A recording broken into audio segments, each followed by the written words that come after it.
ವಿಶ್ವಕರ್ಮ ಕಲಾ ಪರಿಷತ್ತು ಇವತ್ತು ಈ ಕಾರ್ಯಕ್ರಮವನ್ನು ಆಯೋಜಿಸಿದೆ. ಇದರ ಆಶಯಗಳೇನು ಅನ್ನುವುದನ್ನು ಪ್ರಾಸ್ತಾವಿಕವಾಗಿ ನಿಮ್ಮ ಮುಂದೆ ಆಡುವುದಕ್ಕೆ ನಮ್ಮ ಪರಿಷತ್ನ ಅಧ್ಯಕ್ಷರು, ಸಮಾರಂಭದ ಅಧ್ಯಕ್ಷರು ಆದಂತಹ ಎಸ್ ಪಿ ಗುರುದಾಸ್ ಅವರು ನಿಮ್ಮ ಮುಂದೆ ಬರ್ತಾರೆ. ಕಾರ್ಯಕ್ರಮಗಳಲ್ಲಿ ಗುರುಗಳ ಸಾನ್ನಿಧ್ಯವಿದ್ದರೆ ಸಮಾರಂಭಕ್ಕೆ ಗುರುಗಳೇ ಸರ್ವಾಧ್ಯಕ್ಷರು. ಆದ್ದರಿಂದ ಈ ಪ್ರಾಸ್ತಾವಿಕ ಮಾತುಗಳೇ ಅಧ್ಯಕ್ಷರ ಮಾತುಗಳು ಆಗಿರುತ್ತವೆ. ಕೇಳಿಸಿಕೊಳ್ಳಿ. ಶ್ರೀ ಗುರುಭ್ಯೋ ನಮಃ. ಅಖಂಡ ಮಂಡಲಾಕಾರಂ ವ್ಯಾಪ್ತಂ ಯೇನ ಚರಾಚರಂ ತತ್ಪದಂ ದರ್ಶಿತಂ ಯೇನ ತಸ್ಮೈ ಶ್ರೀ ಗುರವೇ ನಮಃ. ಕ್ಷೇತ್ರ ಮಾತೆಯ ಅಡಿದಾವರೆಗಳಿಗೆ ನಮನಗಳನ್ನು ಸಲ್ಲಿಸುತ್ತಾ, ಪೂಜ್ಯ ಗುರುಗಳ ಚರಣಾರವಿಂದಗಳಿಗೆ ಪ್ರಣಾಮಗಳನ್ನು ಸಲ್ಲಿಸುತ್ತಾ, ವೇದಿಕೆ ಮೇಲೆ ಉಪಸ್ಥಿತರಿರುವಂಥ ಎಲ್ಲ ಗಣ್ಯರೇ, ಹಾಗೆಯೇ ಆಗಮಿಸಿರುವಂಥ ಎಲ್ಲ ಮಾತೆಯರೇ, ಭಗಿನಿಯರೇ, ಬಂಧುಗಳೇ, ಮಕ್ಕಳೇ, ಎಲ್ರಿಗೂ ಕೂಡ ನಮಸ್ಕಾರ. ಈಗಾಗಲೇ ನಮ್ಮ ಕಾರ್ಯಕ್ರಮ ಸುಮಾರು 1/4 ಗಂಟೆಯಷ್ಟು ತಡವಾಗಿ ಪ್ರಾರಂಭವಾಗಿದೆ. ಹಾಗಾಗಿ ನಮ್ಮೆಲ್ಲರೂ ಹೃದಯ ಇವತ್ತು ತುಂಬಿದೆ. ಯಾಕಂತ ಹೇಳಿದರೆ, ನಮಗೆ ಭಯ ಇದ್ದದ್ದು ಯಾವ ರೀತಿಯಲ್ಲಿ ಅರುಣ್ ಯೋಗಿರಾಜ್ ಅವರನ್ನು ನಮ್ಮ ಜನ ಸ್ವೀಕಾರ ಮಾಡ್ತಾರೆ, ಅದು ಕೂಡ ಈ ಮೆರವಣಿಗೆ ಸಂದರ್ಭದಲ್ಲಿ ಅಂತ ಹೇಳಿ ಒಂದು ಭಯ ಇತ್ತು. ಆದರೆ ಇಷ್ಟು ಜನ ನೀವೆಲ್ಲ ಸೇರಿ ಅವರನ್ನು ಆತ್ಮೀಯವಾಗಿ ಸ್ವಾಗತಿಸಿರುವಂಥದ್ದು ನಿಜವಾಗಿಯೂ ಕೂಡ ಹೃದಯ ತುಂಬಿ ಬಂತು. ಈ ಕಾರ್ಯಕ್ರಮ ಅರ್ಧ ಈಗಾಗಲೇ ಯಶಸ್ಸಾಗಿದೆ ಅಂಥೇಳಿ ನಾನು ಭಾವಿಸಲಿಕ್ಕೆ ಸಾಧ್ಯ ಉಂಟು. ಬಂಧುಗಳೇ, ಈ ಕಾರ್ಯಕ್ರಮದ ಔಚಿತ್ಯ, ಎಲ್ಲ ಸಂಘಗಳು ಕೂಡ ವಾರ್ಷಿಕೋತ್ಸವವನ್ನು ಆಚರಿಸುವಂಥದ್ದು ಸಹಜವೇ ಆಗಿದೆ.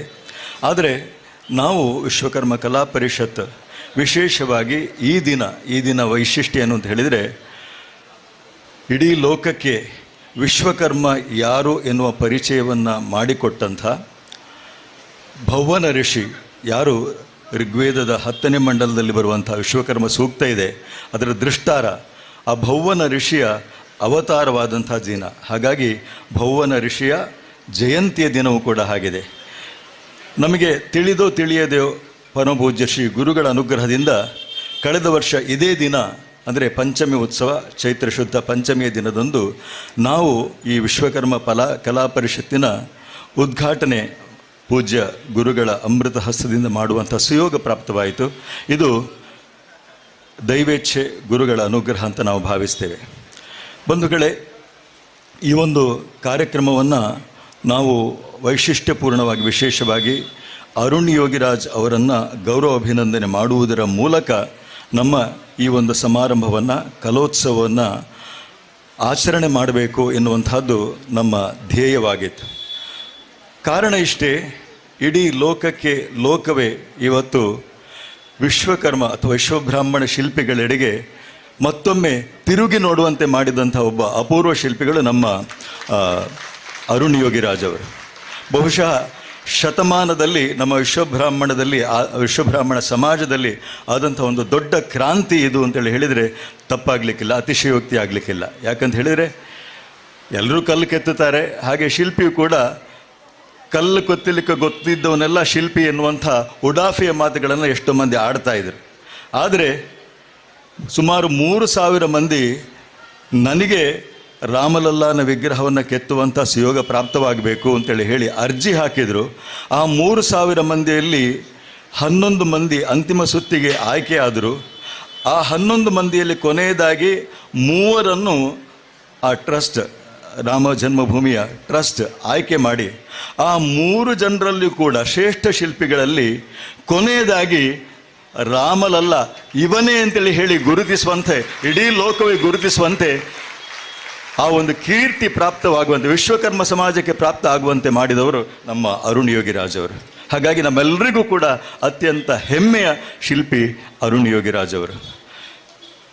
ಒಂದು ಮಾತು ಹೇಳಲೇಬೇಕು, ಕೃಷ್ಣನ ಬಗ್ಗೆ ಅನೇಕ ಸ್ತುತಿಗಳನ್ನು ನಾವು ಕೇಳ್ತೇವೆ. ಬಾಲಲೀಲೆಗಳನ್ನು ವರ್ಣನೆ ಮಾಡುವಂಥ ಭಾಗವತದಲ್ಲಿ ದಶಮಸ್ಕಂಧವೇ ಇದೆ.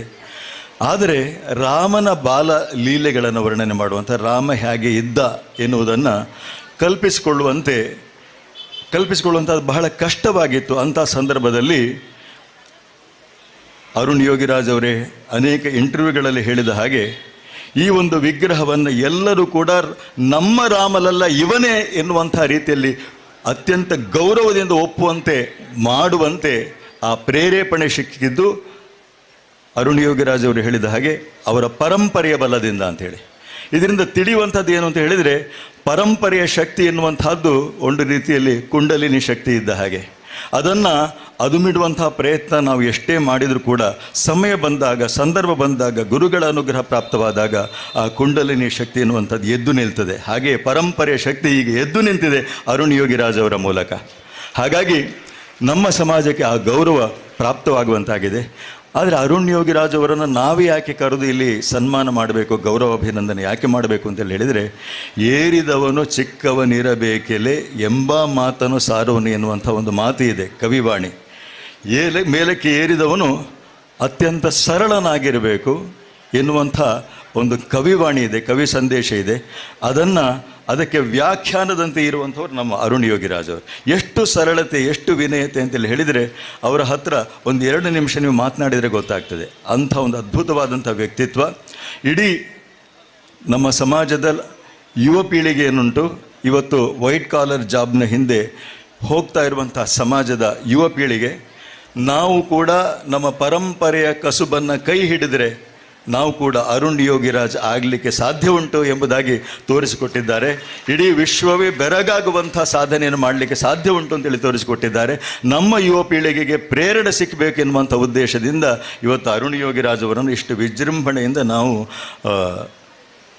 ಸನ್ಮಾನವನ್ನು ಆಯೋಜನೆ ಮಾಡಿದ್ದೇವೆ.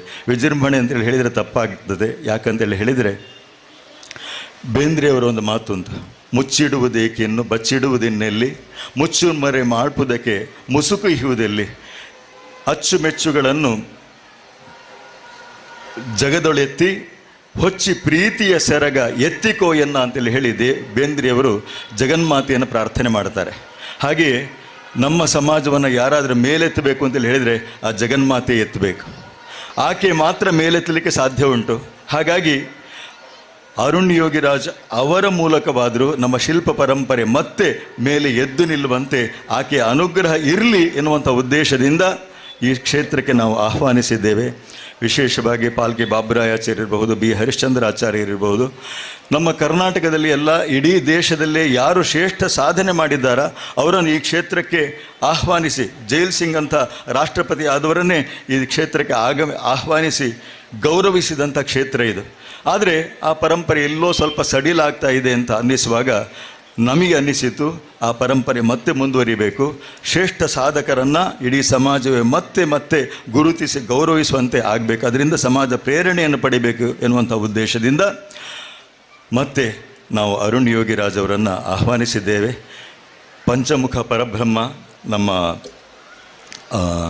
ವಿಶ್ವಕರ್ಮನ ಸುಂದರವಾದಂಥ ಪ್ರತೀಕವನ್ನು ದಿವಾಕರ ಕೋಟೆಕಾರ್ ಅವರು ನಮ್ಮ ಲಾಂಛನವಾಗಿ ಮಾಡಿಕೊಟ್ಟಿದ್ದಾರೆ.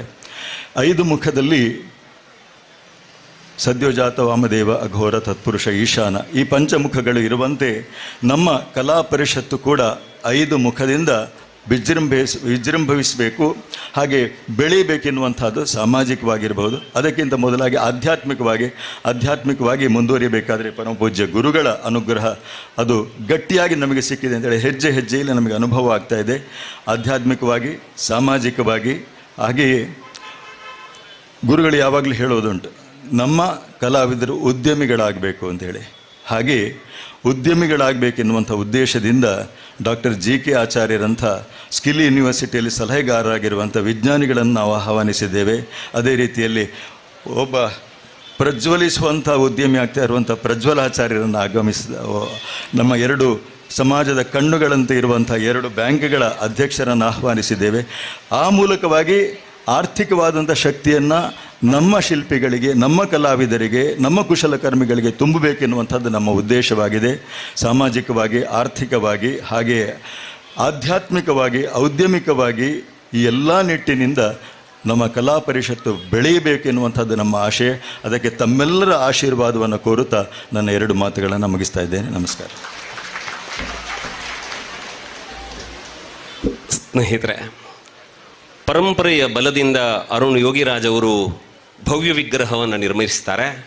ಅದೇ ಹರಿಶ್ಚಂದ್ರ ಮಾಸ್ಟರ ಭವ್ಯ ಪರಂಪರೆಯ ಬಲದಿಂದಲೇ SP ಗುರುದಾಸ್ ಅವರು ಕಲಾ ಪರಿಷತ್ತನ್ನು ಅತ್ಯಂತ ಯಶಸ್ವಿಯಾಗಿ ಮುನ್ನಡೆಸ್ತಾ ಇದ್ದಾರೆ.